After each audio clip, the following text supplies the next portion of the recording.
नमस्कार।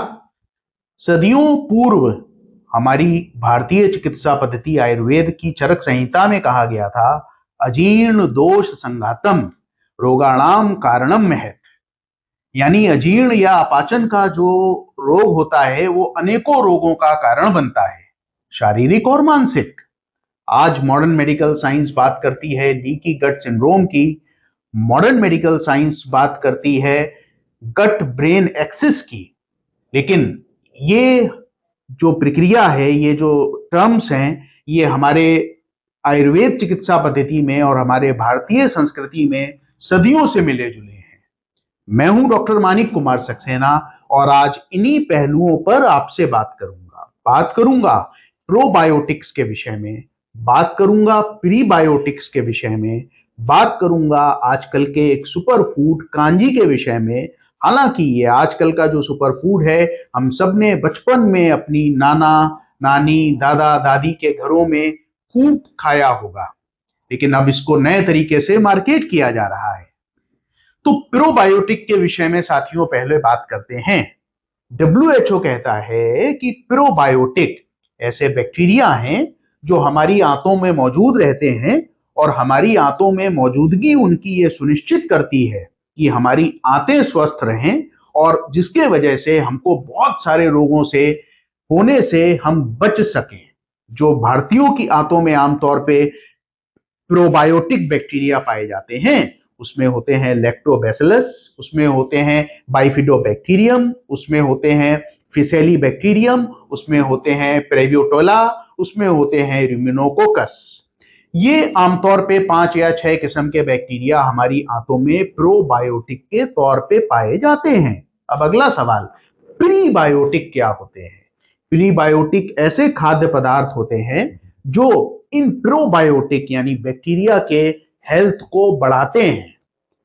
तो अगर हम प्रीबायोटिक अपनी डाइट में शामिल करें तो जाहिर सी बात है इन बैक्टीरिया यानी प्रोबायोटिक यानी गट हेल्थ, आंतों के स्वास्थ्य में बढ़ोतरी होगी और हमको बहुत सारे लाभ होंगे। तो कौन कौन से प्रीबायोटिक्स हैं जो हमारे भारतीयों की डाइट में पहले से हैं, बस उनका नाम हमको प्रीबायोटिक के से नहीं पता। इसमें सबसे महत्वपूर्ण है प्याज, लहसुन, जो हरा प्याज का सगा आता है वो हो गया, गेहूं, चना, जौ, चोकर जो हम लोग यूजली गेहूं पीसने के बाद हटा देते हैं। इसके अलावा दालें, लेग्यूम्स मतलब फलियां। इसके अलावा हम लोग अगर बात करें तो रोटी, चपाती, हरी पत्तेदार सब्जियां, खासतौर पे पालक, सरसों और मेथी। इसके अलावा थोड़े मात्रा में बादाम, काजू और मूंगफली। तो इसमें से ऐसी कोई भी चीज नहीं है जो हम भारतीयों की डाइट में शामिल ना हो। ये अलग बात है कि वेस्टर्नाइजेशन के वजह से, फास्ट फूड कल्चर के वजह से हम अपनी डाइट में उपस्थित इन चीजों को छोड़कर उन चीजों को अपना रहे हैं जो हमारे गट के लिए नुकसानदायक होती हैं। तो ये तो प्रीबायोटिक फूड्स हो गए जो कि हमारे गांतों के बैक्टीरिया को यानी प्रोबायोटिक्स को पोषण प्रदान करते हैं जिससे वो अपना काम अच्छे से कर सकें। इसके अलावा जो आंतों के बैक्टीरिया मैंने आपको 5 या 6 बताए, हम भारतीयों की डाइट में बहुत सारे ऐसे खाद्य पदार्थ हैं जिनमें वो बैक्टीरिया भी उपस्थित होते हैं, उनको प्रोबायोटिक फूड कहा जाता है। इसमें अगर सबसे कॉमन प्रोबायोटिक फूड की बात करें जो आजकल सुपर फूड है, जिसको कांजी कहा जाता है। ये कांजी कुछ नहीं होता, बचपन में मैंने अपने नानी के यहाँ देखा था। एक इतने बड़े चीनी मिट्टी के पात्र में पानी डाल देते हैं, सरसों के खूब सारे दाने डाल देते हैं, फिर उसमें सेम हो गया, गाजर हो गया, फलियां हो गई, ये सब डालते हैं, फिर वो फर्मेंट होता है और उसको पिया जाता है। आजकल यही कांजी चुकंदर और तमाम चीजों से बनता है और इसको सुपर फूड के नाम से जाना जाता है क्योंकि इसमें प्रीबायोटिक और प्रोबायोटिक दोनों प्रॉपर्टीज होती हैं। फिर अगर हम बात करें, हम भारतीयों की डाइट में दही एक बहुत इंपॉर्टेंट कंपोनेंट होता है, प्रोबायोटिक होता है, यानी उसमें वो लाभप्रद बैक्टीरिया होते हैं। छाछ, जिसको हम लोग बटर मिल्क कहते हैं, ये हमारे भारतीयों की डाइट का एक इंपॉर्टेंट हिस्सा है। साउथ इंडिया में चले जाएं तो फर्मेंटेड जो इडली डोसा का बैटर होता है वो बहुत अच्छा प्रोबायोटिक होता है।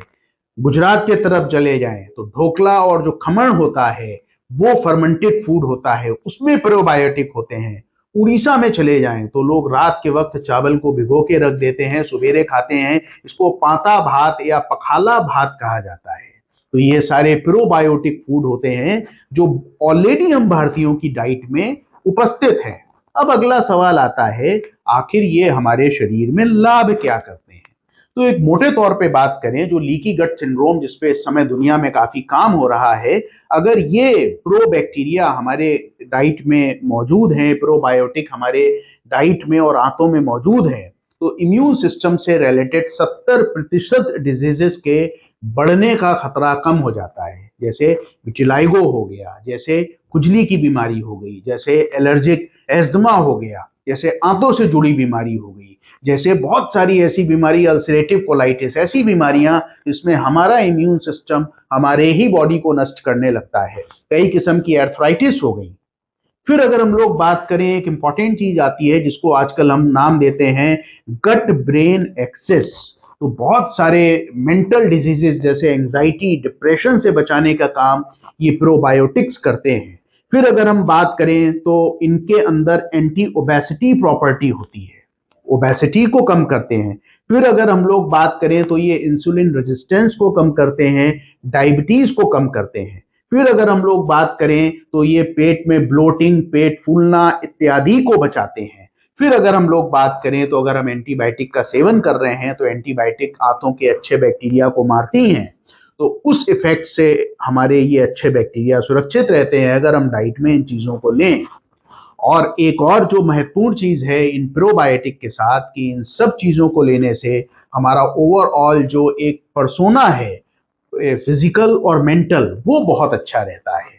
तो साथियों, आशा करता हूं इस छोटे से वीडियो के माध्यम से आप लोगों को मैंने प्रीबायोटिक, प्रोबायोटिक और डाइट के महत्व के विषय में समझाया। जैसा अन्न वैसा तन वैसा मन। तो हमारे जो देश के स्टेपल फूड हैं जो हम खाते आ रहे हैं, उनको खाइए। उनमें प्रीबायोटिक भी हैं, उनमें प्रोबायोटिक भी हैं, जो हमको स्वस्थ रखने में मदद करती हैं, शारीरिक रूप से भी, मानसिक रूप से भी। सजग रहिए, स्वस्थ रहिए। बहुत बहुत धन्यवाद।